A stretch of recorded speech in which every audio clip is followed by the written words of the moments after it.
So my name is Em Myler. I'm the Neighborhood Development Liaison with the City of Fort Collins. I plan and facilitate these neighborhood meetings for development review.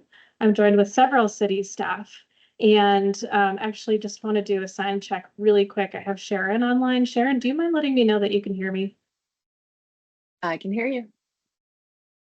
So we'll be talking today about the Harmony and I-25 development plans. There's an annexation plan and a proposed overall development plan, or is that oldies? Yeah. Awesome. We have it all correct. So neighborhood meetings are a chance for the neighbors and any other residents who are interested in a development project to come learn about the project, ask any questions they might have about the project, and share their feedback if they'd like. So we are recording tonight, so feedback is recorded. And if you are going to be watching on YouTube later on, we'll go ahead and post it online. But you're welcome to ask questions and share feedback anytime. This is just kind of the grand opening to that feedback section of development review. This is our development review process. Welcome to take a look at this and let staff know if you have any questions. So one thing I'd like to stress is that the neighborhood meeting happens before an application is submitted. And so some ideas about the project might still be in flux just because it's early on. But we do that so that people are able to engage early and frequently throughout the development process. This annexation requests and the ODP are going to be going through their own separate processes. Annexations are approved by City Council and ODPs are approved by the Planning and Zoning Commission. So if you have any questions about those, you're welcome to reach out to staff. Both of those approvals will be public hearings and will be another opportunity to come and give a comment on this project. I'm gonna move past this slide just because we don't have anyone here, but again, if you have any questions about this slide, my email address will be in this presentation.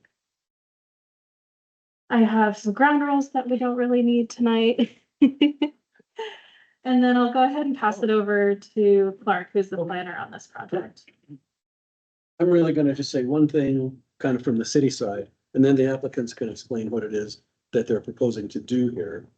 But the Harmony Corridor has different city regulations than the rest of the city.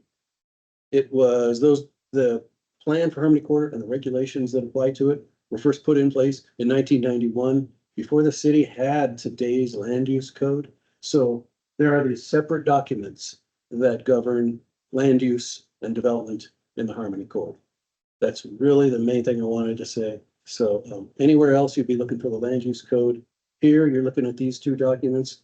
And I also, in case anyone got this far along, wanting to see what the city has to regulate this.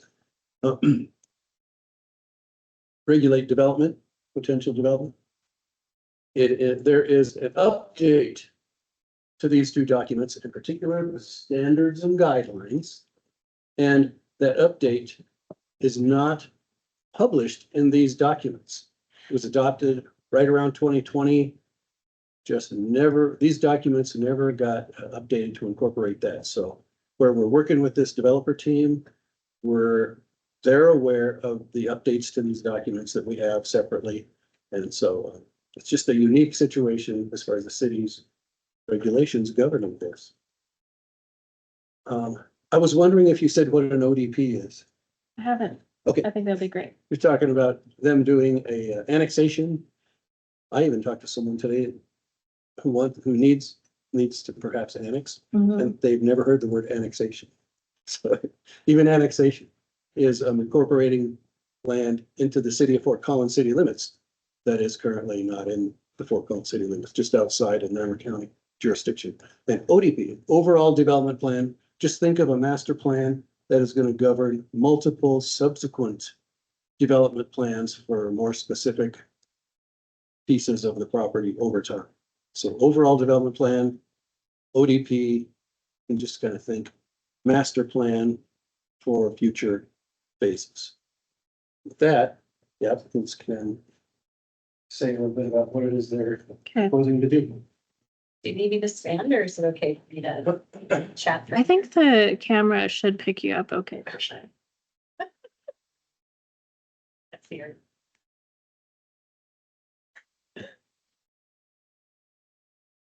Okay, All right. just let me know when to change slides. Go ahead and change slides. Thank you. Okay, so this is the property. It's located at the corner of Harmony and I-25. Go ahead. Forward, please. Thank you.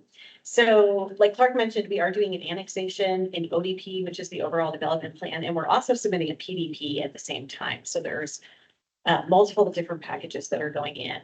The majority of the property is already annexed to the city, but there are two small parcels right in the middle that are currently county property. So those are highlighted in cyan in the middle of the screen, and that's the portion of the property that will be annexed. It's where the existing gas station currently sits. So just as part of this property, because everything around it is city, we will annex that into the city as well. Next slide, please. Thank you. This is the draft ODP. And so as Clark mentioned, it's really just intended to be like a master plan or a bubble plan, essentially. And so staff will use this in the future to come back to it to say, okay, here's how they defined densities, uses, access points, things like that. So it's kind of the guiding document for the property as it develops over time, since the entire property won't develop at once. So we've broken the property into 4 different parcels. We've defined the acreage for each of those parcels. We've listed the permitted uses, where we anticipate there will be access to the property and into each of those parcels, and also where we anticipate the regional trail generally will be located. So we're essentially saying, hey, there's going to be a connection from the southern property line to the northern property line in some fashion through this property. That's really the intent of the ODP. So it's, it's really just that framework, and that's what we've got here is that initial stages of showing those parcels and what could develop there. And then the PDP that we'll be submitting is a site-specific plan. So there is an existing gas station on the property, and what we're proposing is to stick with that existing use that's already there, and we're just going to be shifting it and enlarging it a little bit. So the current access to the property along Harmony will remain where it is. It's a lighted intersection right now. There will be a collector road that runs through the property. So that's that main spine that you see running from north to south. So we've defined that location and the geometry of that road. And we've really just shifted that gas station from kind of the northeast corner a little bit more centrally. So it'll be located right along that collector road, and that'll be in line with how the city likes to see things develop. They want development to be adjacent to their roads and not set back and away from it. There'll be significant landscape buffers that are all the way along the property. And then beyond that existing use that we're just proposing a shift of location, the rest of the bubble remains. So we don't know what those future uses will be yet, but they will come back through the city as future entitlement packages. They'll be required to go through the process, the review. Staff will have to evaluate all of the engineering, the uses, the layout, everything like that. We just don't know what they are yet, so we call them future development tracks at this point. And that is essentially the proposal. We do have a couple of images of what that gas station could look like as well. So these are some elevations of the property. And then if you want to move to the next one, here are some more graphics to give you an idea of what it could look like. And of course, we'll be working through the specifics with staff as we go through that entitlement process. And I think there's one more image. And that is it for me. Okay. So I'll bring my slides up. I just have a little spiel about how to engage further that I will do just so that people have my email address and such. Didn't call them away.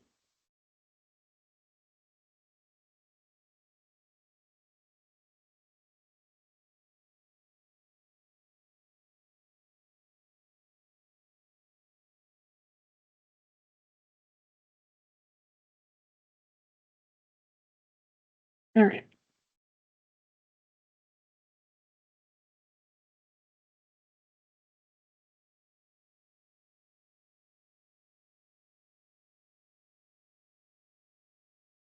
And we actually had a slide from Kirk Did you want to talk about your slide, Kirk? I think if people are interested, they might like to see some more information about birds. So my name is Kirk Longstein, I'm the environmental planner for the city. Hi. So we have all land use code 561, a standard for habitat protection and buffering. And there's a list of natural habitat features within our land use code and then there's prescribed buffering. There's generally, with development projects, there's mitigation, and so our team reviews what the mitigation would look like so that we can either avoid or offset any adverse impacts to natural habitats and wildlife. So this corridor has had quite a history of nesting raptor activity. And raptors, nesting birds in the state of Colorado are protected under the Colorado Parks and Wildlife. And so they have recommended construction buffers from various different species in the area. So at this corner, just on the, well, a very large heron rookery at this corner. Tree fell, and those herons have taken residence on the other side. And maybe if you've driven by the Costco, you can see those herons are living in the cell tower now, which is a very interesting nesting behavior. We wouldn't be buffering for those herons there. Our buffers don't extend across I25 or across major arterial or collector roads. There is quite a bit of bald eagle activity in this area, primarily around Arapahoe Bend and the Asheville area. We have seen some bald eagle activity along the Poudre River in general. It's a great place for these birds to reside. And on this site, particularly, we would have an offspring nest. And so primarily, the way that we manage that is through temporary construction limitations. And so the construction activities are really what is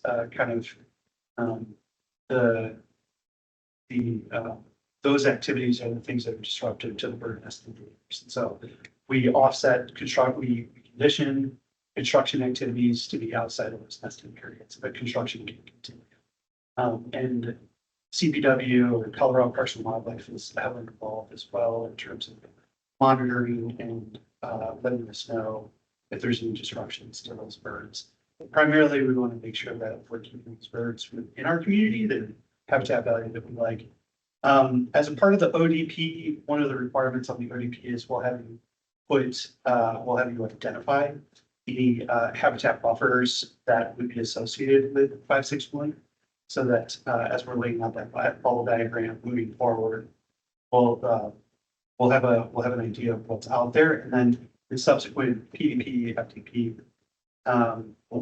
submittals, then we work through kind of the details of what mitigation ends up being. So it's a very iterative process.